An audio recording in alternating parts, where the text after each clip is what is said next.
আসসালামু আলাইকুম। আশা করি আপনারা সবাই ভালো আছেন। এটা আমার চ্যানেলের প্রথম ভিডিও। আমি এই চ্যানেলে ভিডিও তৈরি করব Adobe Photoshop total A to Z সকল ভিডিও ফটোর পুরোটাই কাজ আপনাদের শিখাবো।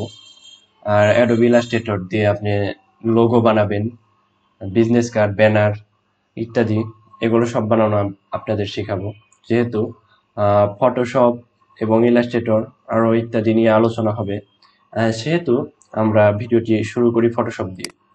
চলুন আজকে ফটোশপের বেসিক কিছু ধারণা দিই। ফটোশপ ওপেন করার পরে আপনাদের একটা ডকুমেন্ট ক্রিয়েট করতে হবে। এখানে আপনি হাইট, ওয়েট, রেজলিউশন দিয়ে আপনারা এটা সিলেক্ট করে ক্রিয়েট করবেন, যেখানে আপনি ফটোর কাজ বা বিভিন্ন ডিজাইনের কাজ করবেন। সো চলুন শুরু করি। ক্রিয়েট নিউ এখানে ক্লিক করবেন। ক্রিয়েট নিউ এ যাওয়ার পরে এইরকম একটা ইন্টারফেস আসবে। এখানে আপনি চাইলে আপনি ডকুমেন্টের নাম দিতে পারেন। আমি দিলাম ফটো। ফটো এরপরে দেখুন হাই ওয়েট আছে 7, হাইট আছে 5। এখানে ইঞ্চিতে করা আছে, আপনি চাইলে পিক্সেলে করতে পারেন। পিক্সেলে করলে দেখুন এটা ওয়েট হবে 2100, হাইট হবে 1500। আপনি চাইলে পিক্সেল, ইঞ্চি, পয়েন্টস ইত্যাদিতে করতে পারেন। আমি ইঞ্চিতেই করলাম। আহ, এরপরে দেখুন এটা আপনাদের হচ্ছে মোবাইল ভার্সনে যেভাবে শো করে এইভাবে শো করবে আপনাদের ডকুমেন্ট। আর এটা হচ্ছে আপনাদের ডেস্কটপে যেভাবে শো করে এইভাবে আপনাদের ডকুমেন্টটা শো করবে। আহ, দেখুন যখন এটা সিলেক্ট করতেছি তখন ওয়েটে দেখা যাচ্ছে 5 আর হাইটে 7, মানে লম্বা হয়ে গেছে। আর ডেস্কটপ মোড সিলেক্ট করলে ওয়েট ঠিক আছে, হাইট কম আছে। আর রেজুলেশন 300 করা আছে। আপনি চাইলে এটা বাড়াতে পারেন, তবে ডিফল্টে যেটা দেওয়া আছে এটাই বেটার। আর এই কালার কালার মোডে চলে যায়, RGB দেওয়া আছে, এটা ডিফল্ট অবস্থায় থাকে। আপনি যে কোনো ফটোর কাজ বা যাই করেন সোশ্যাল মিডিয়া আপলোড করার জন্য বা বিভিন্ন অর্ডার ক্রিয়েট করার জন্য আপনি RGB কালারটাই সিলেক্ট করতে পারেন। আর CMYK কে কালারটা কখন সিলেক্ট করবেন? যখন আপনি কোনো কিছু প্রিন্ট করার জন্য এডিট করবেন বা কাজ করবেন, তখন এই CMYK কে এই কালারটা সিলেক্ট করবেন। যেহেতু আমরা প্রিন্ট করবো না, তাহলে এটা আমরা সিলেক্ট করবো না। তারপরে গ্রে স্কেল আছে, আরো অনেকগুলো আছে। গ্রে স্কেল এটা আপনি সাদা কালো এর মাঝখানে যে কালারটা, এই কালারটা শো করবে। আমরা RGB কালার এটা বেস্ট আমাদের জন্য, এটা আমরা সিলেক্ট করি। এখানে ব্যাকগ্রাউন্ড কালার কি দিবেন? সাদা, ডিফল্টে সাদা আছে। আপনি চাইলে ব্ল্যাক বা আপনি কালার গ্রাউন্ড থেকে বিভিন্ন কালার আছে, আপনি সিলেক্ট করে দিতে পারেন। আমি হোয়াইটই রাখলাম। এরপরে ক্রিয়েটে ক্লিক করলে দেখুন আমাদের ডকুমেন্টটা ক্রিয়েট হয়ে যাবে। এই যে দেখুন ডেস্কটপ মোডে ক্রিয়েট হয়ে গেছে। আর মোবাইল মোডে হলে এরকম লম্বা হতো, লম্বা হতো। যেহেতু এরকম হয়নি, সো দেখুন এটা ক্রিয়েট হয়ে গেছে। এরপর এটা হচ্ছিল আমাদের মুভ টুল। দেখুন এখানে মানে কাটসন নিয়ে গেলে লেখা দিচ্ছে মুভ টুল। এটা দিয়ে আপনি ফটো 2-3টা ফটো এক জায়গায় করতে পারেন, করে এটা নাড়াবেন, এটা আপনাদের যেটা ইচ্ছে সেটা নাড়াতে পারেন। মুভ মানে নাড়ানো, এটা তো আপনারা জানেন। মুভ টুল এটা দিয়ে আপনি বিভিন্ন লেখা, ফটো আপনি এক জায়গায় থেকে আরেক জায়গায় নিয়ে যাবেন নাড়ানোর জন্য।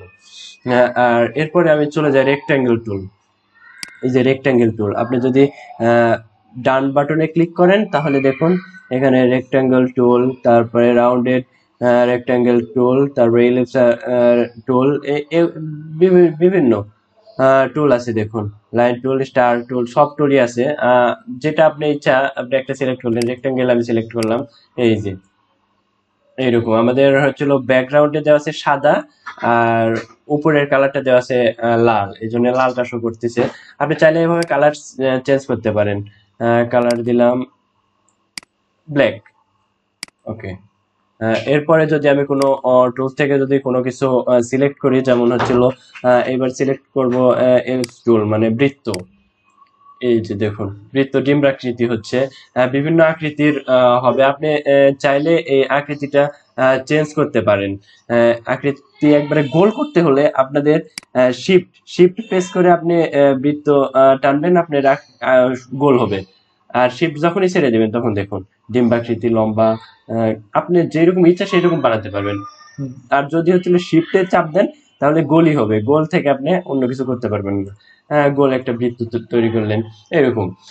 এইভাবে আপনারা বিভিন্ন রেক্ট্যাঙ্গেল, ইলিপস, বিভিন্ন আকৃতির আপনারা থাম্বনেল বলেন বা বিভিন্ন আকৃতির আপনারা রেক্ট্যাঙ্গেল টুল বা ইলিপস টুল দিয়ে আপনারা আকৃতি করে নিলেন।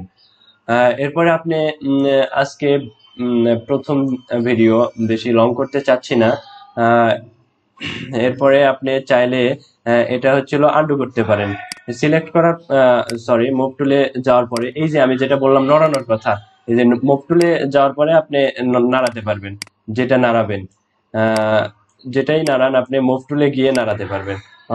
আর এই মুভ টুল এই জন্যই আপনার অনেক কিছু একবারে যদি হচ্ছিল আপনাদের ডকুমেন্টে পেশ করেন, এরপরে আপনি নাড়ানোর জন্য মুভ টুল ব্যবহার করবেন। আর যখন কোনো কিছু কেটে দিবেন তখন মুভ টুল দিয়ে সিলেক্ট করার পরে ব্যাক স্পেস করলেও চলে যাবে।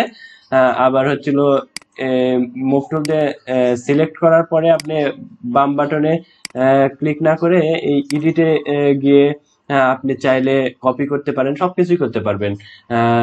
তারপরে আপনার একের অধিক করতে চাইলে এটা হচ্ছিল মানে একই ডিজাইন যদি দুইটা করতে চান, যেমন আমি দেখাই,